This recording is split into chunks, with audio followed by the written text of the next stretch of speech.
तो दोस्तों आज की वीडियो में हम लोग डिस्कस करने वाले हैं टाइप्स ऑफ डिविडेंड, यानी कितने टाइप्स के डिविडेंड होते हैं और उनकी क्या खासियत होती है। तो अगर आप डिविडेंड्स पे यकीन रखते हैं, आपको लगता है कि एक्स्ट्रा पैसिव इनकम सोर्स होना चाहिए, तो आपको टाइप्स ऑफ डिविडेंड को समझ लेना चाहिए। तो आज की वीडियो में हम शॉर्ट में सारे जितने भी टाइप्स हैं डिविडेंड के, उनको एक एक करके समझते हैं और जानने की कोशिश करते हैं कि इनकी क्या खासियत होती है। तो अगर अभी तक आपने हमारा चैनल सब्सक्राइब नहीं किया तो जल्दी से जाओ सब्सक्राइब बटन को क्लिक कीजिए, ताकि इस तरह की इंफॉर्मेटिव वीडियोस आपको मिलती रहेंगी रेगुलर बेसिस पे और आपके पास नोटिफिकेशन भी आती रहेगी। हाँ, साथ में बेल है, उसको भी दबाना ना भूलिएगा। तो दोस्तों बेसिकली अगर मैं इसको स्प्लिट करता हूं तो आपके जो टाइप्स ऑफ डिविडेंड है, बेसिकली आप उसे तीन कैटेगरी में डिवाइड कर सकते हैं। पहला है इंटर्म डिविडेंड, दूसरा है स्पेशल डिविडेंड, तीसरा है फाइनल डिविडेंड। तो दोस्तों इन तीनों डिविडेंड्स की एक अपनी अपनी खासियतें होती हैं। तो इन खासियतों को एक बार हम नजर डालते हैं एक एक करके। दोस्तों कंपनी को जो भी प्रॉफिट होता है वो क्या करती है, उस एक्स्ट्रा प्रॉफिट को अपने शेयर होल्डर्स के बीच डिस्ट्रीब्यूट कर देती है, जिसको कहा जाता है डिविडेंड, है ना। तो लगभग हर कंपनी, ऑलमोस्ट जो भी अच्छी कंपनियां होती हैं उनमें एक नेचर होता है, वो होता है डिविडेंड देने का।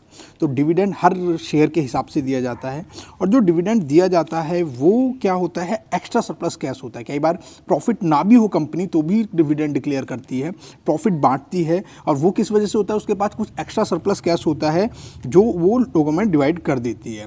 दोस्तों इसके लिए डिविडेंड देने ना कभी कभी कंपनी के लिए बहुत इफेक्टिव स्टेप रहता है। क्यों रहता है कि अब कंपनी के पास कोई प्रोग्रेस का रास्ता नहीं दिखाई दे रहा है, उसे ये समझ में नहीं आ रहा है कि उसके पास जो पैसा कमाया है उसने साल में, उसको यूटिलाइज कैसे करना है। तो उन केस में क्या होता है, वो एक रेगुलर डिविडेंड के रूप में, एक डिविडेंड के रूप में उसको अपने शेयर होल्डर्स को दे देते हैं। तो दोस्तों ये होता है डिविडेंड। ओके दोस्तों, यहाँ पे आज की वीडियो में हम डिस्कस कर रहे हैं कि टाइप्स ऑफ डिविडेंड क्या है। तो दोस्तों ये जो डिविडेंड दिया जाता है यूजुअली तीन टर्म्स में दिया जाता है, इंटर्म डिविडेंड, फाइनल डिविडेंड और स्पेशल डिविडेंड।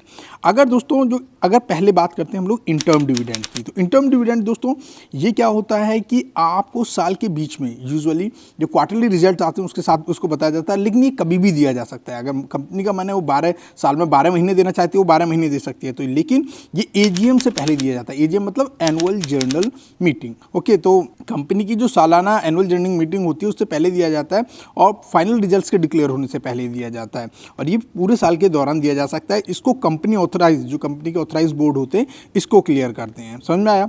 उसको एक और एग्जांपल से देख लेंगे, फिलहाल समझने की कोशिश करते हैं फाइनल डिविडेंड क्या होता है। दोस्तों फाइनल डिविडेंड होता है जिसको बोर्ड अप्रूव करता है, जो डिविडेंड पे आउट फाइनल पूरी साल खत्म होने के बाद जो एनुअल रिजल्ट्स आते हैं उसको बोर्ड अप्रूव करता है। फिर उसके बाद जो कंपनी के शेयर होल्डर होते हैं वो एजीएम में इसको अप्रूव करते हैं, उसके बाद ये डिस्ट्रीब्यूट किया जाता है। तो दोस्तों ये यूजुअली जिसका टाइम पीरियड होता है फाइनल डिविडेंड को देने का, जो भी एजीएम की डेट हो उसके विदिन 30 डेज दिया जाता है।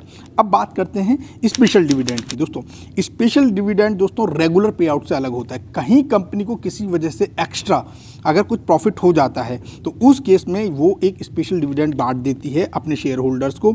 यूजुअली नॉन अक्रिंग होता है, मतलब ये ऐसा नहीं कि हर बार मिलेगा, वो कभी कभी ये स्पेशल डिविडेंड मिलता है, और ये वन टाइम पेमेंट होता है, और जो यूजुअली जो भी पे आउट्स होते हैं ना डिविडेंड के, उससे कहीं ज़्यादा होता है। तो ये है कि तीनों में क्या क्या अंतर है। अब दोस्तों बात करते हैं, एक एग्जांपल लेकर इस चीज़ को समझने की कोशिश करते हैं। बीपीसीएल एक कंपनी थी जिसने 2021 में एक बोर्ड मीटिंग रखी, और उसने क्या किया, अपना एनुअल रिजल्ट डिक्लेयर किया। ठीक है ना। तो एनुअल रिजल्ट जो डिक्लेयर किया, तो एनुअल रिजल्ट के साथ जो उन्होंने डिक्लेयर किया वो क्या किया, उन्होंने final dividend plus special dividend को डिक्लेयर किया, जिसमें उन्होंने 23 रुपीज़ तो फाइनल डिविडेंड दिया और 35 रुपीज़ उन्होंने एक स्पेशल डिविडेंड दिया। दोस्तों 23 रुपीज़ जो फाइनल डिविडेंड दिया, ये उसका जो रेगुलर उसकी इनकम होती है, उससे प्रॉफिट्स होते हैं, उसको डिस्ट्रीब्यूट किया। लेकिन 35 रुपीज़ जो स्पेशल दिया था वो उसने असम वाली रिफाइनरी अपनी सेल आउट की थी, जो उसका एक्स्ट्रा सरप्लस कैश था वो उन्होंने शेयर होल्डर्स को डिवाइड कर दिया। ठीक उसी के थोड़ा सा आगे चलते हैं। उन्होंने क्वार्टर 2 के रिजल्ट डिक्लेयर किए, क्वार्टर 2 के रिजल्ट के साथ ही उन्होंने इंटर्म डिविडेंड डिक्लेयर किया। अच्छा एक चीज़ और जो हमने इससे पहले समझी थी, 16 सितंबर को इसकी एक्स डेट थी, मतलब उन्होंने क्या किया, जो हमारा डिविडेंड था उसको डिक्लेयर किया 26 मई को, है ना, दिस इज डिक्लेरेशन डेट। उसके बाद जो आती है एक्स डेट, और ये उसके बाद आती है रिकॉर्ड डेट, और रिकॉर्ड डेट के बाद डिविडेंड पे आउट डेट। तो ये डेट्स क्या है इसको हम नेक्स्ट लेक्चर में समझेंगे, लेकिन फिलहाल इतना बता दूं 16 सितंबर उसको एक्स डेट रखा, और 26 सितंबर को इसका एजीएम रखा गया। तो दोस्तों ये जो एजीएम थी इसमें इसके जस्ट 30 दिन के अंदर उनको डिविडेंड देना था, और उन्होंने 24-25 अक्टूबर को अमाउंट क्रेडिट कर दिया जो भी इसके शेयर होल्डर्स थे उनकी लिस्ट में। अब दोस्तों बात करते हैं यहाँ पे इंटर्म डिविडेंड की। तो दोस्तों 29 अक्टूबर 2021 को Q2 रिजल्ट्स के साथ उन्होंने 5 रुपये इंटर्म डिविडेंड डिक्लेयर किया और ये एक एक्स डेट के बाद क्रेडिट हुआ। रिकॉर्ड डेट थी इसकी 12 नवंबर, यानी एक दिन पहले इसकी एक्स डेट रखी गई थी। T+1 डे, यूजुअली T+2 होता है, तो उस डेट पे रखी गई थी। डेट्स के बारे में हम नेक्स्ट लेक्चर में डिस्कशन करेंगे। तो उम्मीद है आपको पूरी तरह क्लियर हो गया होगा कि आपके डिविडेंड के टाइप्स क्या होते हैं, आपको इंटर्म डिविडेंड क्या होता है, फाइनल डिविडेंड क्या होता है, स्पेशल डिविडेंड क्या होता है। अब सबसे इंपॉर्टेंट सवाल जो आप लोगों के मन में आ रहा होगा कि आप लोगों को कैसे पता चलेगा कि डिविडेंड किस किस्म की कंपनी का मिल रहा है। तो दोस्तों इसके लिए आपको शेयर्स पे नज़र रखनी होगी, जो डिविडेंड पेयर शेयर्स हैं उन पे आपको नज़र रखनी होगी। साथ ही अगर आपको नहीं है तो गूगल मंथ के स्टार्टिंग में सर्च करके देख लीजिए कि अक्टूबर, नवंबर, इस तरह आप मंथ्स के साथ गूगल पे डिक्लेयर कर सकते हैं और हमारे चैनल के साथ जुड़े रह सकते हैं। जो अच्छे अच्छे डिविडेंड्स आएंगे हम उसको भी अपने चैनल पर बताते रहेंगे। तो दोस्तों ये था हमारा आज का लेक्चर। मिलते हैं नए लेक्चर में कुछ नया सीखने के लिए।